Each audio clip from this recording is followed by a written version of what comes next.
안녕하십니까. 피싱 트립앤테클의 해지호구입니다. 쏘가리 루어 낚시를 하다 보면 같은 민호를 사용하고도 꾸준히 입질을 받는 사람이 있는 반면 하루 종일 캐스팅만 반복하고 끝나는 경우도 있죠. 물론 가장 중요한 것은 포인트와 타이밍 그리고 쏘가리의 활성도입니다. 하지만 같은 시간 같은 포인트에서 낚시를 하고 있다면 결국 조과를 결정하는 것은 민호를 어떻게 운용하느냐인 경우가 많은 것 같습니다.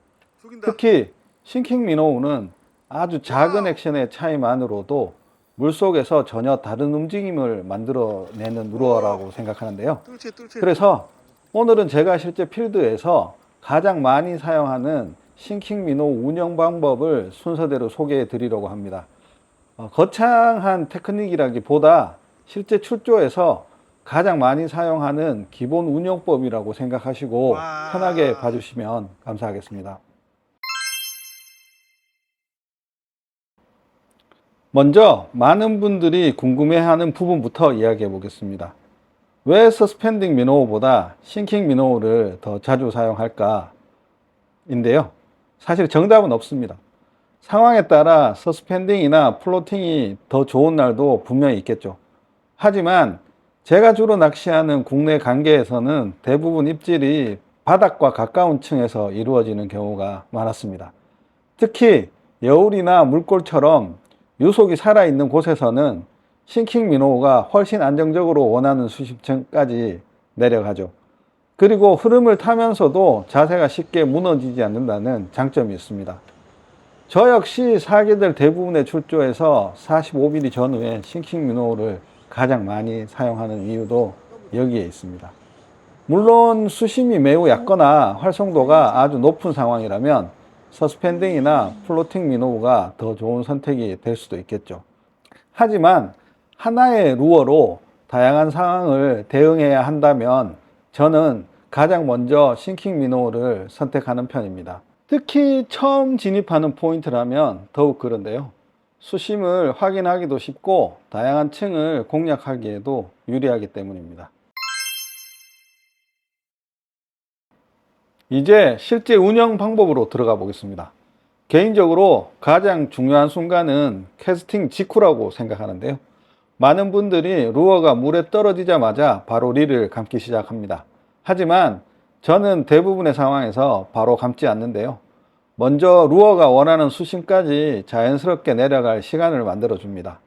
이때 중요한 것은 몇 초를 기다리느냐가 아니라 현재 공략하는 수심이 어디인지 먼저 생각하는 것입니다. 얕은 여울이라면 거의 바로 운용을 시작하기도 하고 깊은 물골에서는 2, 3초 정도 더 기다리는 경우도 있습니다. 그리고 릴을 감기 시작했을 때도 처음부터 강한 액션을 주지는 않고요. 먼저 라인 텐션을 통해 물살을 느끼고 민호우가 어떤 흐름을 타고 있는지 확인하는 것이 중요합니다. 이 첫 동작만으로도 그날의 유속과 수심을 상당 부분 파악할 수 있죠. 그래서 저는 항상 액션보다 먼저 물속 상황을 읽는 것부터 시작합니다. 원하는 수심까지 민호우가 내려갔다면 이제 본격적으로 운용을 시작합니다. 가장 먼저 사용하는 것은 특별한 액션이 아닌 기본 리트리브입니다.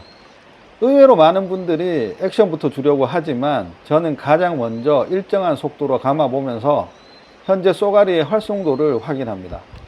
특히 아침과 저녁처럼 활성도가 높은 피딩 타임에는 화려한 액션보다 일정한 속도로 움직이는 민호우에 더 좋은 반응을 보이는 경우도 적지 않습니다. 그래서 낚시를 시작하면 기본 리트리브만으로도 입질이 들어오는지 먼저 확인합니다. 만약 반응이 있다면 굳이 액션을 크게 바꿀 필요는 없습니다. 반대로 반응이 없다면 그때부터 저킹과 트위칭 같은 변화를 하나씩 추가하는 편입니다. 무조건 액션부터 시작하기보다는 현재 필드 상황을 먼저 확인하는 과정이라고 생각하시면 되겠죠. 기본 리트리브에 반응이 없다면 가장 먼저 사용하는 액션이 저킹입니다. 저킹은 로드 끝을 이용해 민호우를 순간적으로 튕겨주는 동작입니다. 그런데 많은 분들이 저킹은 강하게 해야 효과가 있다고 생각합니다. 저도 처음에는 그렇게 운영했던 적이 있습니다. 하지만 실제 필드에서는 오히려 짧고 부드러운 저킹이 좋은 결과를 보여주는 경우가 훨씬 많았습니다. 특히 여울에서는 물살 자체가 이미 미노를 계속 움직여주고 있습니다. 이런 상황에서 로드까지 크게 움직이면 액션이 과해질 수 있겠죠. 그래서 저는 로드로 미노를 움직인다는 느낌보다 방향만 살짝 바꿔준다는 느낌으로 운영하는 편입니다. 여울에서는 로드 액션보다 물의 흐름을 이용해 미노를 자연스럽게 움직여주는 것이 더 중요한 경우가 많았습니다. 강한 액션보다 자연스러운 움직임, 이것이 저킹에서 가장 중요하다고 생각합니다. 저킹과 함께 가장 많이 사용하는 액션이 바로 트위칭입니다. 두 액션은 비슷하게 보이지만 목적에는 분명 차이가 있습니다. 저킹은 조금 더 크게 방향을 바꿔주는 동작이라면 트위칭은 손목을 이용해 미노를 짧고 섬세하게 흔들어주는 액션에 가깝습니다. 저는 특히 여울이 끝나는 지점이나 흐름이 완만해지는 구간에서 트위칭을 자주 사용하는 편입니다. 작은 피라미나 갈견이가 방향을 바꾸며 도망가는 것 같은 움직임을 연출하기 좋기 때문입니다.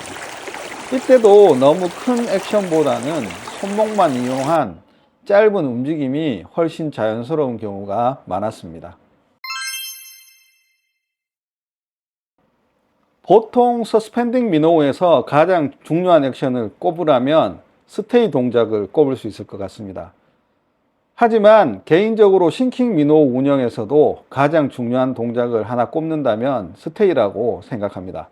많은 분들이 저킹과 트위칭에는 신경을 쓰지만 정작 스테이는 너무 짧게 가져가는 경우가 많습니다.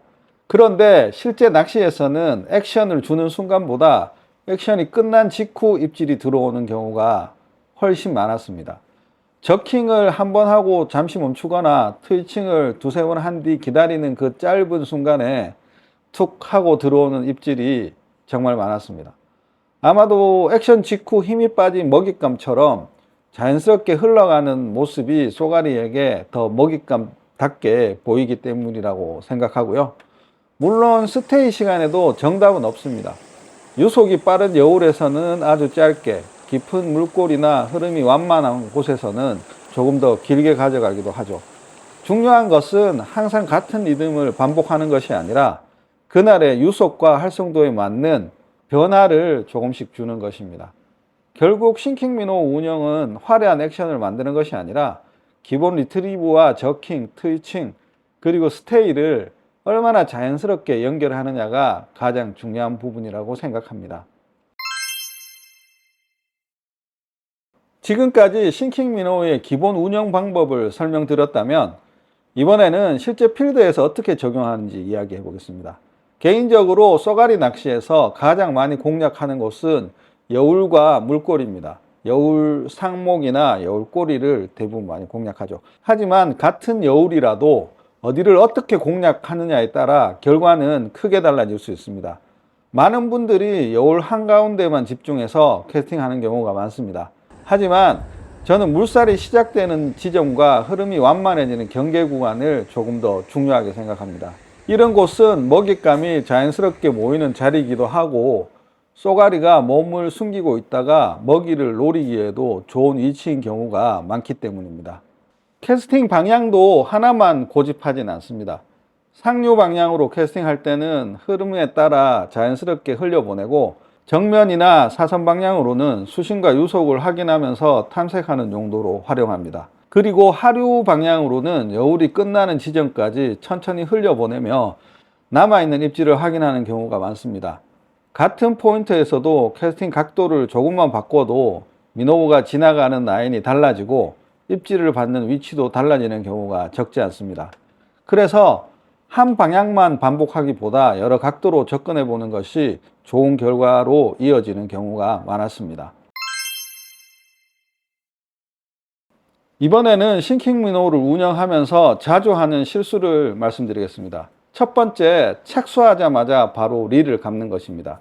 그러면 미노우가 공략해야 할 수심까지 내려가기 전에 상층만 지나가 버리는 경우가 많습니다.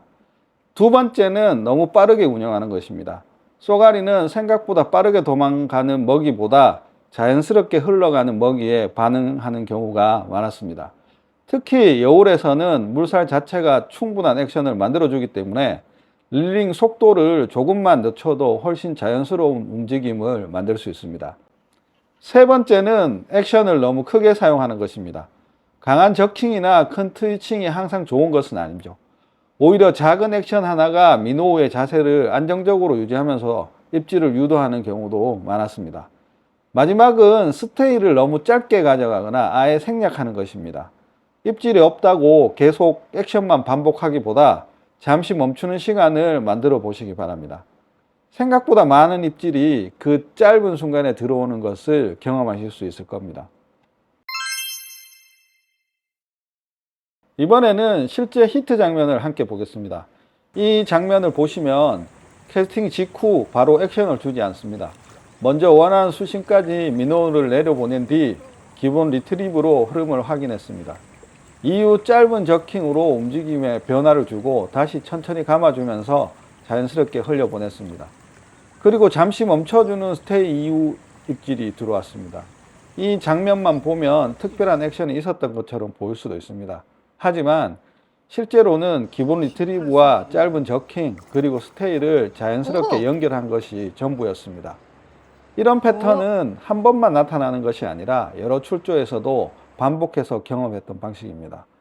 물론 모든 상황에서 같은 패턴이 통하는 것은 아닙니다. 수온과 유속, 물색, 활성도에 따라서 액션의 강도와 리트리브 속도는 달라질 수 있습니다.